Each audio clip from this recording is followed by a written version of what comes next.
¿Qué tal, hermanos? Dios les bendiga, pues estamos nuevamente compartiendo la palabra de Dios, seguimos con nuestro estudio de Eclesiastés y bueno, comenzamos el capítulo número 10 y dejamos por ahí alguna tarea y bueno, la tarea era básicamente dividir nuestro capítulo en secciones, nombrar cada sección y pues darle un nombre también general al capítulo, ¿no? Y bueno, el capítulo 10 lo hemos titulado La sabiduría y sus beneficios. Y después tenemos aquí varias secciones. Tenemos la sabiduría y la reputación, el versículo 1 al 3. La sabiduría y las ofensas, del capítulo 4 al capítulo 7. La sabiduría y sus provechos, del capítulo 8 hasta el 11. La sabiduría y nuestra forma de hablar, del capítulo 12 hasta el 15. Y finalmente, la sabiduría y sus bendiciones, del capítulo 16 hasta el capítulo 20. Entonces, por ahí ya tenemos dividido nuestro pasaje. Y bueno, vamos a empezar con la primera división de nuestro pasaje, de nuestro capítulo que hemos titulado La sabiduría y sus beneficios. Y bueno, entonces la primera parte es los primeros 3 versículos, pero vamos a orar antes de comenzar. Dios, te damos gracias por el libro de Eclesiastés, gracias por lo que nos permites aprender por medio de él. Háblanos, Dios, en este tiempo, ayúdanos a estar enfocados en tu palabra, a deleitarnos en ella y a obedecerla, Señor, conforme nos sigues enseñando. En el nombre de tu Hijo amado Cristo Jesús oramos. Amén. Muy bien, entonces la sabiduría y la reputación. Dice así la palabra de Dios. Las moscas muertas hacen heder y dar mal olor al perfume del perfumista. Hace una pequeña locura al que es estimado como sabio y honorable. El corazón del sabio está en su mano derecha, mas el corazón del necio a su mano izquierda. Y aun mientras va el necio por el camino, le falta cordura y va diciendo a todos que es necio. Hermanos, bueno, vamos a hablar un poquito primero del carácter de la necedad. Y hermanos, aquí fíjense, es muy interesante cómo está tan unido todo el hilo de pensamiento del predicador. No ha cambiado su tema o las partes en las que está dividido. Realmente no estaba en su mente, sino que alguien más dividió la Biblia en capítulos, porque el último versículo del capítulo 10, que nos habla sobre lo mucho que destruye un necio, bueno, está bastante claro la manera en la que ahora está ilustrándolo con estos versículos. Entonces, un mal, hermanos, mezclado con un bien, resultará en mal. Por más pequeño que sea el mal, contaminará todo el bien. Entonces, una mosca que cae en una sopa, no importa qué tan rica sea la sopa, no importa qué tan pequeña sea la sopa, estoy seguro que si tú se la estuvieras ofreciendo a alguien que aprecias mucho, no se la darías así. Y aún si no te das cuenta y al ponerla en la mesa enfrente de esa persona, te daría bastante vergüenza y te sentirías muy mal. Entonces, un pequeño error, un pequeño acto de necedad destruye mucho mal. Y bueno, es justamente lo que está diciendo el predicador, ¿no? Un mal mezclado con un bien contaminará la mayor parte de él, como las moscas, si mueren en el aceite del perfumista, pues hará que pierda su olor y su color también, ¿no? Y hermanos, a menudo nosotros mezclamos la sabiduría con la necedad. Y pues no suele ser una buena mezcla, ¿no? Debemos buscar la sabiduría solamente. De hecho, mucha gente que comienza en la vida cristiana piensan que pueden incluir a Dios en ciertas áreas que ellos ven la necesidad, pero hay otras en las que en las que no quieren que Dios se asome. Pues al final de cuentas eso resulta en completa necedad. Ahora hay algo muy interesante acerca de la necedad y hay que meditar un momento en el ungüento del perfumista.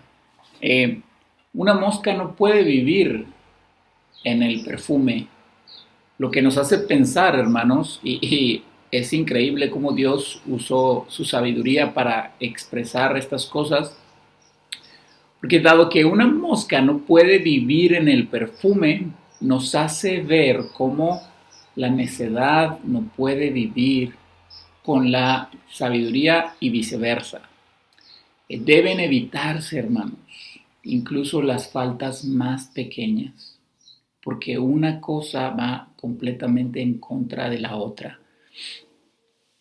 No sé si te acuerdas que la Biblia enseña que las zorras pequeñas son las que destruyen los huertos. Así también, las pequeñas necedades pueden destruir grandes cosas. ¿Te acuerdas lo que dice Santiago acerca de la lengua? Que un pequeño incendio puede destruir bosques, ¿no? Una pequeña chispa.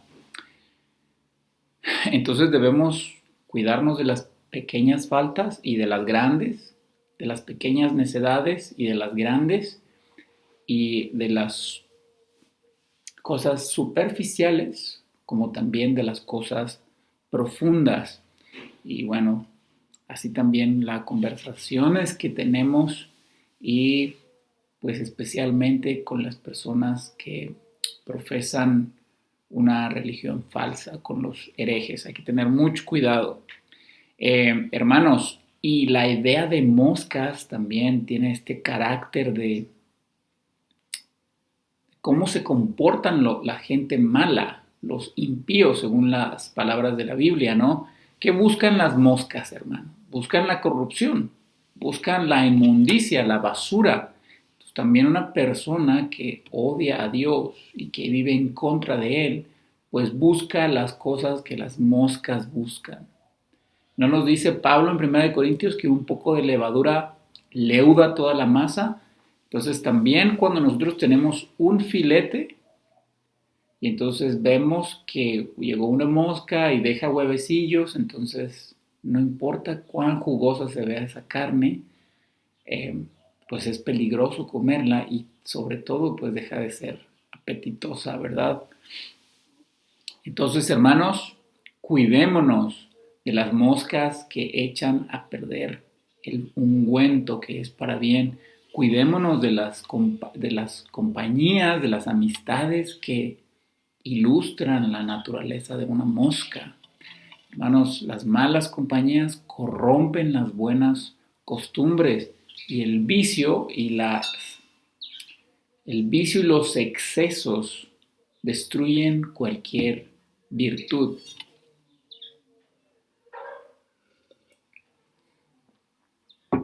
No sé si recuerdas que dijimos que el pecado va a echar a perder incluso las cosas más bonitas de esta vida. Y no solo, hermanos, destruye y echa a perder las cosas hermosas, sino que también las consecuencias llegan a ser exponenciales. Y un ejemplo de esto lo podemos ver en David, el rey David.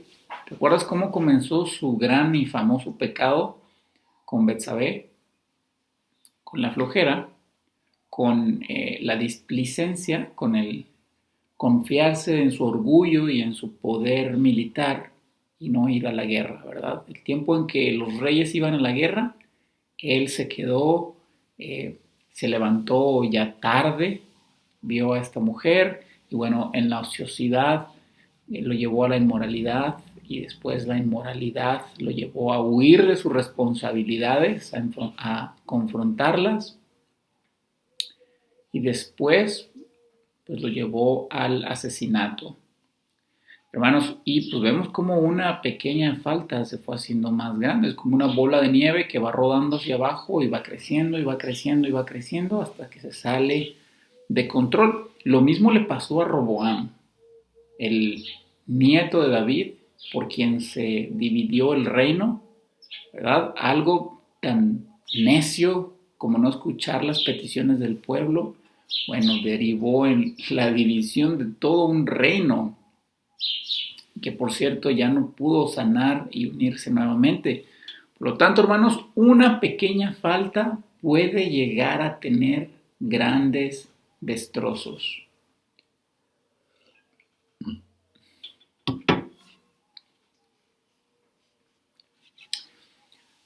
Otra de las cosas que hay que notar de este versículo es que la sabiduría, hermanos, es integral, es holística. Las moscas caen en el perfume y se ahogan y hacen indecorosa la apariencia del aceite. Por lo tanto, no podemos mezclar una cosa con la otra, ¿verdad? Y fue un error muy común de el predicador. ¿Se acuerdan los primeros pasajes donde dice, él quiso probar todo tipo de placeres, conocer los desvaríos de la locura, probar la necedad, pero quiso retener al mismo tiempo su sabiduría y tal cosa no se puede.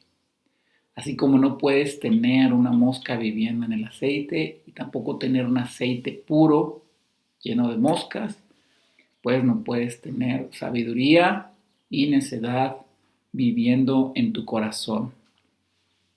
Pero bueno, el predicador rectificó su vida. Después del capítulo 5 vemos cómo el cambio en el corazón y en la mente del predicador, de él comienza a vivir a través de los ojos de Dios y entonces su manera de ver este mundo debajo del sol cambia radicalmente. Hermanos, la sabiduría, si no es total, no es sabiduría. No podemos ser sabios a medias. Termina siendo necedad. Podemos pensar en estos tiempos difíciles de pandemia, ¿verdad? Algo, o lo tienes desinfectado o no está desinfectado. No puede estar a medias. Pues así también la sabiduría no puede ser a medias. No puede ser nada más para algunas cosas y otras no. ¿Es completa o no es? Cuando una persona, hermanos, quiere ser sabia en un área de su vida, pero no en el resto, o quiere ser en algunas sí y en otras no, o quiere ser en todas a excepción de una o dos muy específicas, pues no es una persona sabia. Tristemente, hermanos, he visto pastores que tienen una habilidad para evangelizar impresionante. Rápido hacen amistades, comparten el evangelio de mil maneras, no se les escapa una oportunidad. Algunos otros tienen una voz muy fuerte y agradable a escuchar y tienen una manera para hablar, son muy buenos oradores y muy buenos expositores de las escrituras. Otros son muy inteligentes, saben mucho, pero y tú los ves y piensas que ministerialmente son increíbles, son muy sabios, pero entonces los ves en otras áreas de su vida que te hace sentir que esa sabiduría ministerial es incongruente con quienes ellos son, porque entonces ves que son negligentes o son irresponsables, son ásperos con su esposa, son irresponsables a la hora de cuidar a sus hijos, son negligentes en el área de finanzas. Y entonces, pues aquella persona que creías que era sabia, resulta que no es sabia realmente. Es solo una especie de apariencia o espejismo. Y esto aplica para todos los cristianos. Aunque es más evidente con los líderes, hermanos, es para todos los cristianos y no puedes ser sabio solo en un área de tu vida. No puedes ser sabio nada más en tu trabajo y ser completamente irresponsable en tu vida en el hogar, ser negligente en tu matrimonio, ser necio para conducirte con las personas de afuera. Hay que ser sabio en todas las áreas, porque una mosca arruina todo lo que la sabiduría construye y lo arruina rápido. Y bueno, hermanos, ¿por qué tenemos que ser sabios en todas las cosas? Porque el principio de la sabiduría es el temor a Dios. Y el temor a Dios abarca todas las áreas de nuestra vida. Por lo tanto, si nosotros queremos ser sabios, tenemos que ser, por así decirlo, ¿no?, cubiertos de este temor sobre todas las cosas. Temor a Dios está presente en cada cosa que hacemos en nuestra vida. Ahora, no debemos confundir la sabiduría con la inteligencia. La inteligencia es una capacidad intelectual. Puede ser muy inteligente para las matemáticas, para la química, para hacer negocios, etcétera, etcétera. Pero la sabiduría es un término más amplio y más profundo. Porque hay gente que es inteligente, pero no es sabia. Y hay gente que no es inteligente y puede ser sabia. Entonces la sabiduría, hermanos, está sumamente ligada con la integridad y con nuestro valor moral. Dios es un Dios sabio porque es un Dios santo. Si Dios no fuera santo, hermanos, tendría la omnisciencia, la omnipotencia y todo el conocimiento y la capacidad de su mente, por así decirlo, pero no sería sabio porque haría cosas que son inmorales, que son injustas, y la sabiduría siempre tiene una dosis muy fuerte de santidad y de integridad, por lo tanto es holística, es completa. Así que cuídate, hermanos, cuídense de no entregarnos al Señor en temor reverente, pero solo en ciertas áreas que nos convienen. Tiene que ser completo. En tu trabajo, en tu familia, en tu matrimonio, en tus pasatiempos, en tu dinero, en tus amistades, en tus pensamientos, en los deseos de tu corazón. En todo debemos ser sabios porque el temor de Dios está relacionado con todo lo que hacemos. Ahora, no nada más podemos ver este versículo de esta manera, hermanos, porque es muy interesante que el predicador esté utilizando las moscas para ilustrar la necedad. Y sabes, en el Antiguo Testamento hay un ídolo, se le llama Belcebú, y justamente es el señor, el rey de las moscas. Incluso los fariseos acusan a Jesús ya en el Nuevo Testamento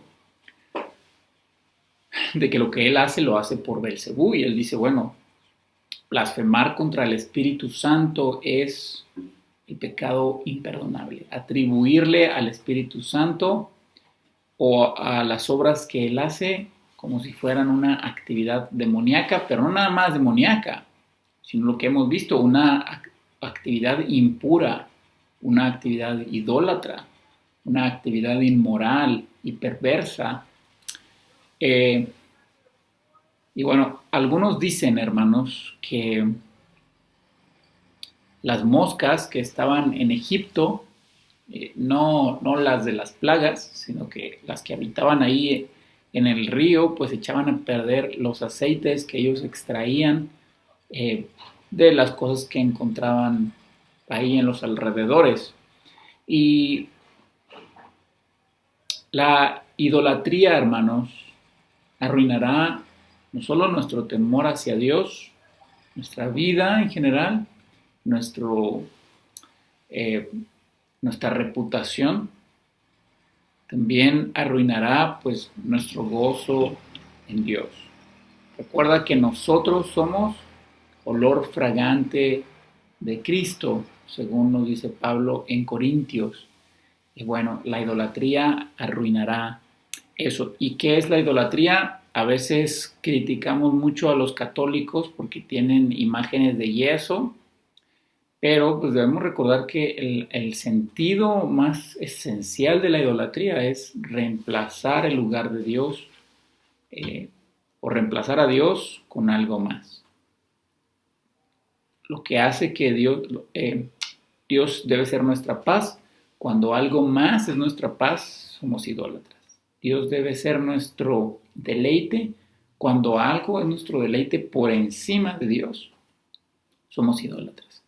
Dios debe ser nuestro refugio, nuestro consuelo, nuestra esperanza. Cuando hay algo mayor en nuestro corazón que Dios, eso es idolatría y no necesariamente necesitamos una figura de yeso.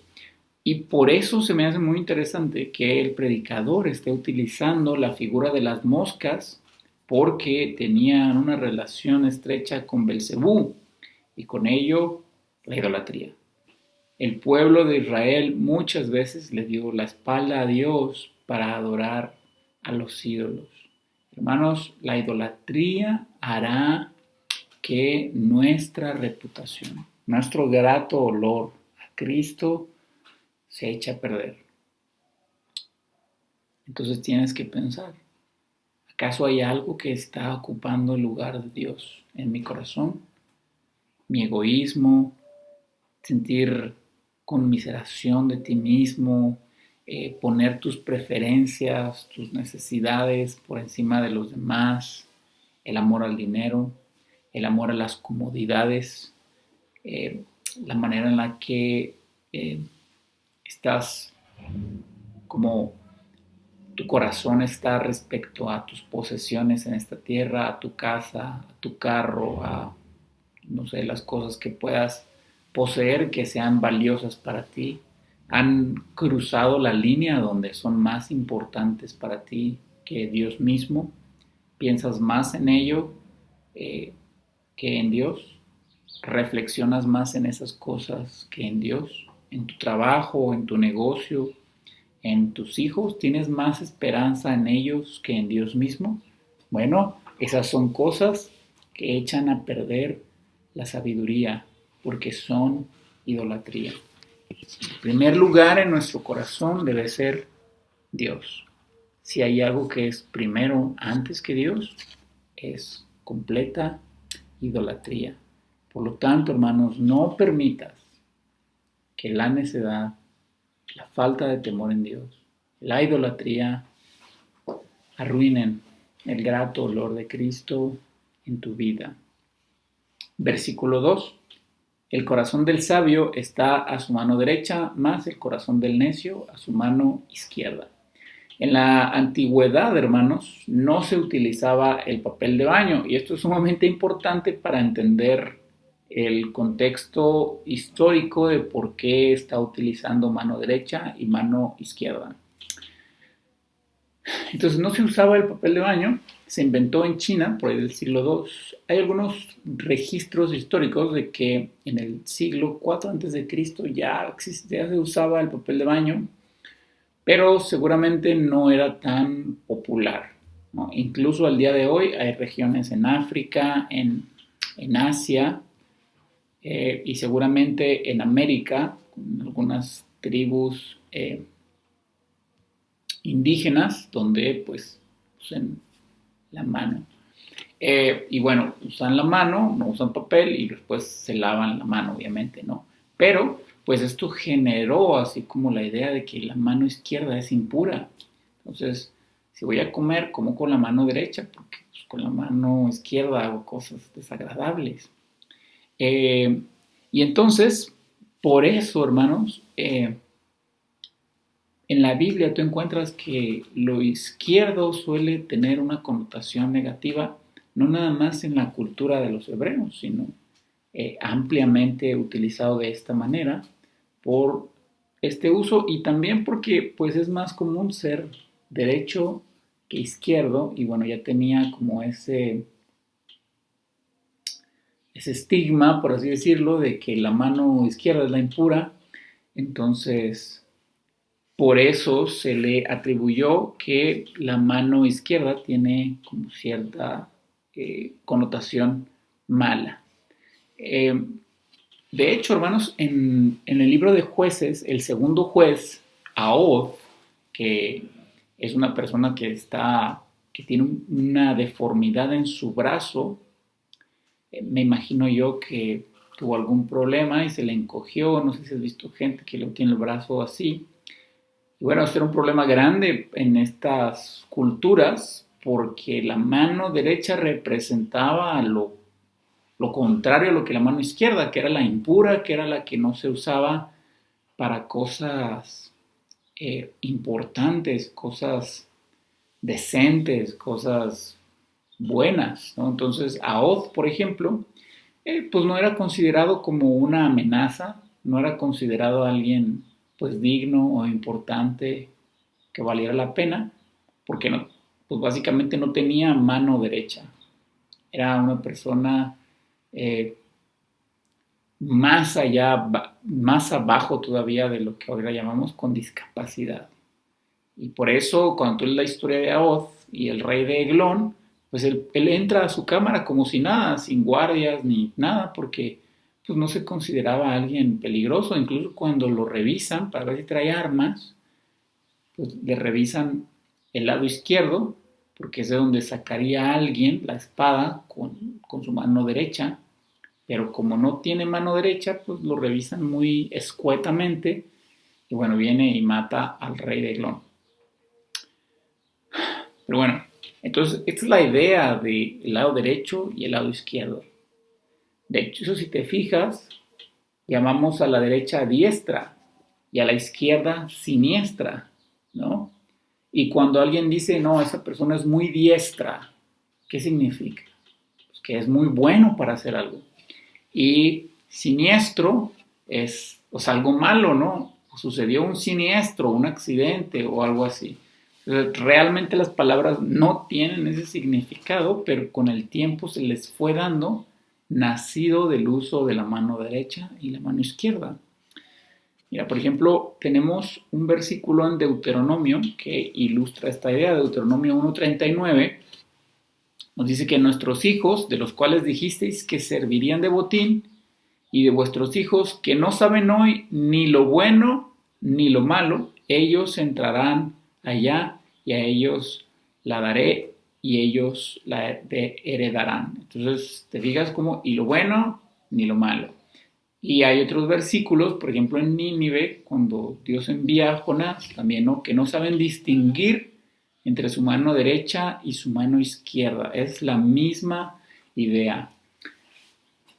Así pues, hermanos, la diestra representaba sabiduría, diligencia, responsabilidad, mesura, buen carácter, y la izquierda todo lo contrario: negligencia, necedad, destrucción, nocividad, ofensas, violencia, defectuosidad, debilidad.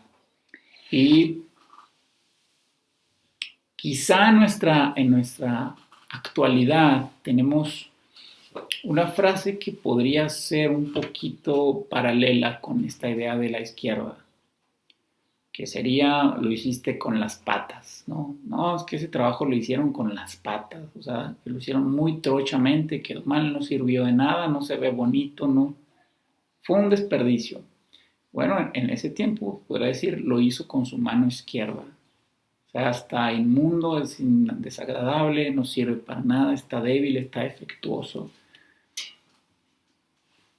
Entonces ya habiendo esclarecido esto, regresamos al versículo y vemos cómo el corazón del sabio está al lado de que ¿dónde? De su diestra.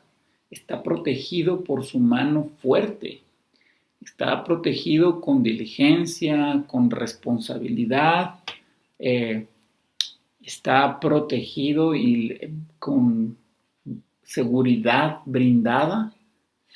Pero después tenemos que el necio tiene su corazón del lado izquierdo, el lado donde no es diligentemente cuidado, no es asegurado o vigilado de manera adecuada, y por lo tanto el corazón del necio está propenso e indefenso ante pues, la necedad, ante las cosas que le hacen mal al corazón.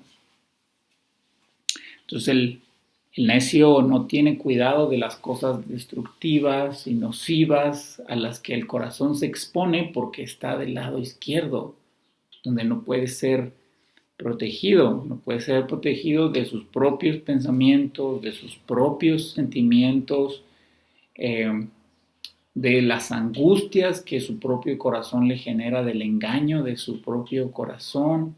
¿Por qué? Porque lo tiene, otra vez, ¿no? Usando este sentido figurado de lo que la izquierda representa, porque no lo tiene guardado de forma adecuada, ni de lo exterior, ni de los propios engaños interiores del corazón. Así que cuando viene la tentación, el corazón del sabio está bien resguardado. Cuando viene la prueba, el corazón del sabio está bien resguardado. Cuando vienen momentos difíciles de incertidumbre, llenos de dolor, de pérdida, el corazón del sabio está bien resguardado porque lo tiene a su mano derecha. Cuando vienen momentos buenos, de abundancia, de éxito, también el corazón del sabio está bien resguardado. Sabe qué hacer en tiempos buenos y sabe qué hacer en tiempo malo porque su corazón está del lado derecho, del lado que representa la fuerza, la responsabilidad, la diligencia y la sabiduría sobre todas las cosas.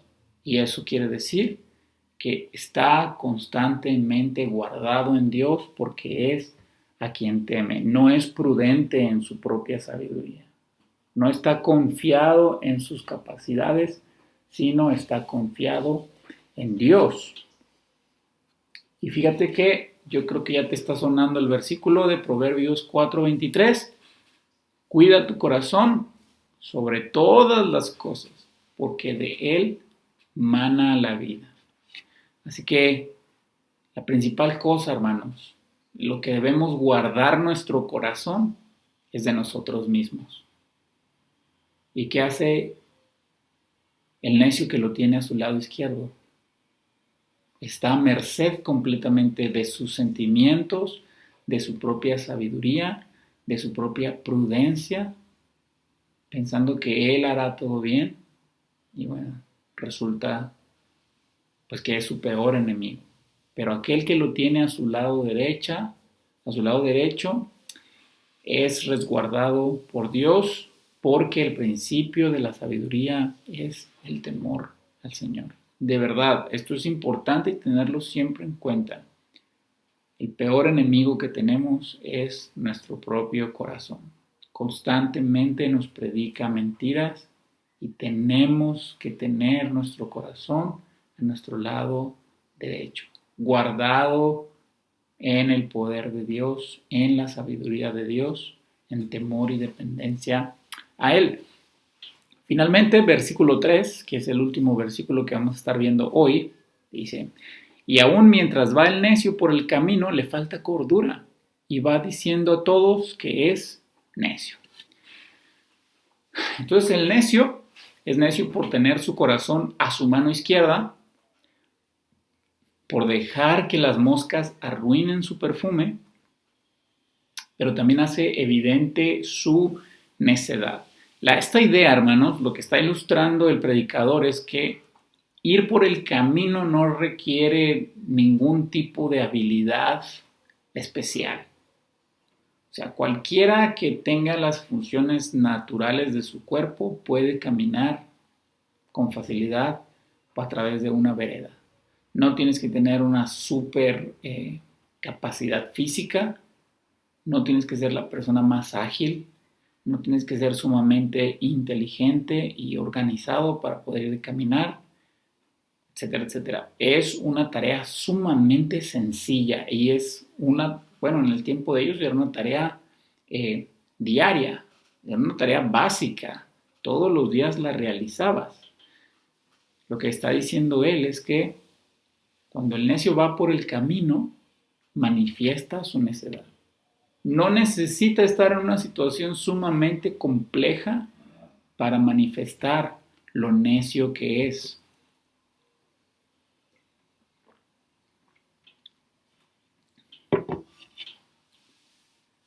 No necesitas ser azotado por la enfermedad, tener un accidente grave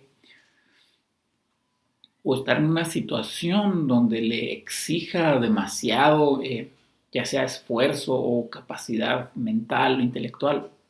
Las tareas más cotidianas harán que su necedad sea evidente en su manera de actuar en su hogar, en su manera de actuar con su cónyuge, con su pareja, en su manera de relacionarse con sus hijos o en su manera de relacionarse con sus papás, con sus hermanos, con sus familiares, con sus amigos, en la escuela, en el trabajo, en un negocio o en cualquier actividad que haga, por más cotidiana que sea, por más simple que sea, el necio manifestará su necedad.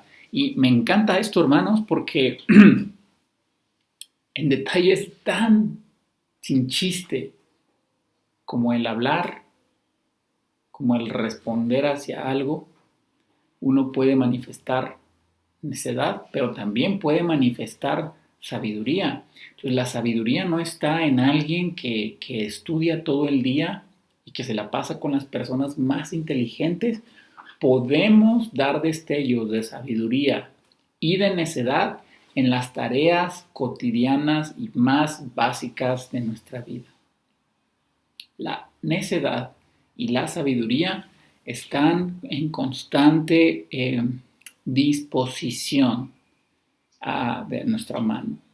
Entonces medita cómo es la relación con tu pareja, cómo es la relación con tus padres, con tus hijos, con tus hermanos, cómo es la relación en el trabajo, con los hermanos de la iglesia, con tus vecinos, cómo te conduces.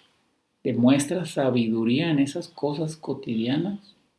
A la hora de pedir algo, a la hora de hacer un favor, a la hora de interpretar las cosas chistosas o pequeñitas que te suceden, a la hora de administrar tus finanzas, la actitud que tienes hacia tus finanzas. ¿Muestras sabiduría en esas cosas cotidianas o muestras necedad? Y para terminar, hermanos, ¿cuál ha sido el lema de nuestro libro de Eclesiastés? Todo sin Cristo es vano. Todo fuera de Cristo es vano y sin sentido. Y esto incluye la sabiduría. La sabiduría en tu propia prudencia no tiene sentido. Si tú dices, yo no soy sabio, qué bueno, ese es el primer paso para ser sabio. Porque es no ser sabio en tu propia prudencia, temer a Dios. Temer a Dios. Recuerda, la sabiduría no es una actividad meramente intelectual. Es más completo que la simple capacidad de razonar cosas complicadas. Tiene que ver con lo moral, con vivir con un carácter santo como el de Dios. Y por lo tanto, es Dios quien nos la puede conceder. El principio de la sabiduría es el temor a nuestro Dios. Y que Dios nos conceda entonces vivir de manera sabia delante de Él. Él, quien es la fuente de la sabiduría, nos conceda, vayamos a Él por sabiduría. Nos vemos la próxima.